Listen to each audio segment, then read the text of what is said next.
मित्रों नमस्कार। Parameter of law के इस चैनल में मैं आपका मित्र रिटायर्ड जज अशोक शर्मा आपका हार्दिक अभिनंदन करता हूं।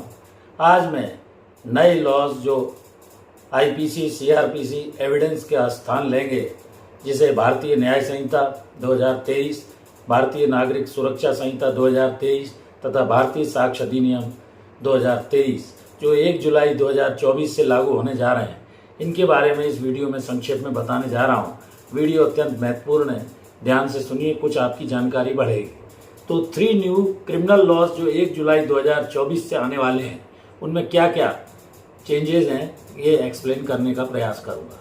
100 साल से ब्रिटिश हुकूमत चली आ रही थी और ये आईपीसी सीआरपीसी एविडेंस आईपीसी 1860 का था, जो लॉर्ड मैकाले या मैकाले कोड कहलाता था। सीआरपीसी 1973 में अमेंड हुई और इंडियन एविडेंस एक्ट 1872 का था। तो ये इनको समाप्त करके गवर्नमेंट का क्या एम और ऑब्जेक्टिव है, अंग्रेजों के द्वारा जो लागू किए गए कानून है उन्हें क्यों समाप्त किया गया, इससे क्या लाभ होगा, ये सारी बातें इस वीडियो में अपन सुनेंगे और विवेचना करेंगे। क्रिमिनल लॉ लागू ब्रिटिश हुकूमत के समय से किया गया था। अब कोशिश ये की गई है कि नए कानूनों को जो 1 जुलाई 2024 से लाया जा रहा है, इससे टाइमली एक तो जस्टिस होगा, सिस्टम को इम्प्रूव करने की कोशिश की गई है।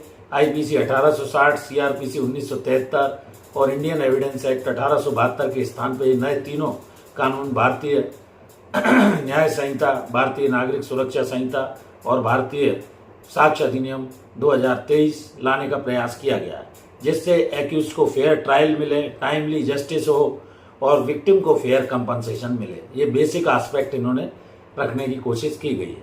दूसरा, इसमें नॉलेज, यूनिफॉर्मिटी और सर्टेनिटी बनी रहे। Ignorance of law is no excuse, जैसा मैं कहता आ रहा हूँ।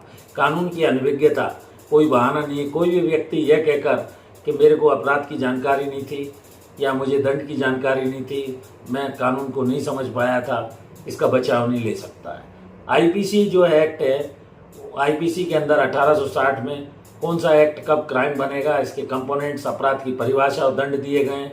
जबकि सीआरपीसी में अरेस्ट कैसे होगा, इन्वेस्टिगेशन कैसे होगा, ट्रायल कैसे होगी, जजमेंट कैसे होगा, जेल में कब कौन जाएगा, ये सारी बातें दी गई हैं।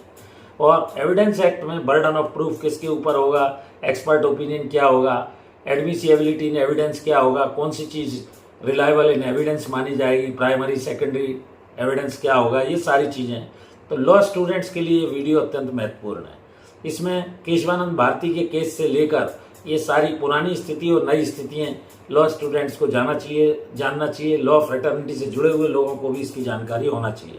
अब क्या है, ऑडिबल और जो प्रोडक्टिविटी है, इसमें अभी नए कानूनों में जो ऑडियो वीडियो रिकॉर्डिंग वगैरह का लाया गया है, ये सारी चीज़ें जानना चाहिए। तो इलेक्ट्रॉनिक अब एविडेंस का युग है, डिजिटलाइजेशन का युग है। पुराने जो ब्रिटिशर्स थे उन्होंने 4 लॉ कमीशन बनाए थे और इनमें इंपॉर्टेंट लॉज बनाए थे जो उसी समय के Indian contract act, transfer of property act, civil procedure code 1908 अभी भी वर्तमान में प्रचलन में है। तो लॉ ब्रिटिशर्स के बनाए गए, लेकिन इंडिया में क्रिमिनल जस्टिस सिस्टम के अंतर्गत सालों लग जाते थे और सब चीज़ टाइम बाउंड करने के उद्देश्य से, जिससे लोगों को टाइमली जस्टिस मिले, एक्यूज को फेयर ट्रायल मिले, विक्टिम को कंपनसेशन मिले, टाइमली जस्टिस हो, ये व्यवस्था इन्होंने बनाने का प्रयास किया। तो आईपीसी 1860 के बारे में अगर हम बात करें, लॉर्ड मैकाले या मैकाले कोड जो कहा जाता है, अब नई जो संहिता है वो भारतीय न्याय संहिता 2023 इसका स्थान लेगी। आईपीसी में कुल जो सेक्शन थे पुराने 576, इसके स्थान पर अब 356 सेक्शन रखे गए हैं। 175 सेक्शनों को मॉडिफाई किया गया है, 8 नए सेक्शन रखे गए हैं और 22 सेक्शंस को हटाया गया है, ये आपको जानना चाहिए। और पुराने जो कानून में सेडिशन, राजद्रोह वगैरह था, एडल्ट्री थे, उनको हटाने कर इन्होंने नए कुछ सेक्शन ऐड किए हैं। इसी तरह जो सीआरपीसी है 1973, जो अब भारतीय नागरिक सुरक्षा संहिता कहलाएगा, 484 सेक्शन के स्थान पर अब 533 सेक्शन इसके अंदर इंसर्ट किए गए हैं। और इसमें फॉल्स प्रोमिस टू मैरी वगैरह जो था, जैसे गैंग रेप था, 18 साल तक का स्नैचिंग था, नए इसमें 10 सेक्शन हटाए गए हैं भारतीय। तो एक इस तरह से कुछ व्यवस्थाएं इसमें रखी गई हैं। और दूसरा, भारतीय जो भारतीय साक्ष्य अधिनियम है उसके अंदर 167 सेक्शन पुराने होते थे जिनको 170 सेक्शन किया गया है। तो इस तरह 5 सेक्शनों को हटाया गया है। नए लॉज में अच्छा क्या है, जेंडर न्यूट्रल होता था, जो नए एक्ट में मैन और वुमेन दोनों के अगेंस्ट केस फाइल किया जा सकता है। तो गवर्नमेंट ने ये सारा जो सिस्टम है, तारीख का सिस्टम अब खत्म होने का प्रयास किया गया है। इसमें कोई भी जो केस है वो फाइल करने के 3 साल के अंदर उसमें इक्विटेबल जस्टिस लाने का प्रयास है। 180 दिन में चार्जशीट फाइल होगी। इसके अलावा जैसे 15 दिन का जो रिमांड था वो 90 दिन तक का कर दिया गया है। स्नैचिंग, मॉब लिंचिंग, फेक कोई प्रोमिस करके शादी करता था उसके बारे में, पेपर के संबंध में, एटीएम थेफ्ट, आर्म्स रिबिलियन तथा जो कम्युनिटी सर्विस वगैरह के प्रोविजन भी रखे गए हैं। पैटी ऑफेंस में पहली बार चाहे तो न्यायालय कम्युनिटी सामुदायिक सेवा का भी दंड दे सकता है। तो ये सारी व्यवस्थाएं लॉ जस्टिस पर फोकस करते हुए नए कानूनों में रखी गई है। प्रिंसिपल एक्चुअल में वही है, बेटर इम्प्लीमेंटेशन के लिए बेटर स्ट्रक्चर हो, डिजिटलाइजेशन हो, ऑडियो वीडियो रिकॉर्डिंग हो, इन सब व्यवस्थाओं को रखा गया है। अब बात करते हैं कि जो पुराने विद्यार्थी हैं, परीक्षाएं जिनकी हो रही हैं, तो ये निश्चित तौर पर आपको दोनों कानूनों को कायदे से जानना चाहिए, लेकिन सिलेबस आप देख लें और 1 जुलाई 2024 से ये कानून जो 5-7 दिन बाद मैं आज वीडियो बना रहा हूँ लागू हो जाएंगे। इनको आपको जानना ही चाहिए, इनकी जानकारी बेसिक रूप से होना चाहिए।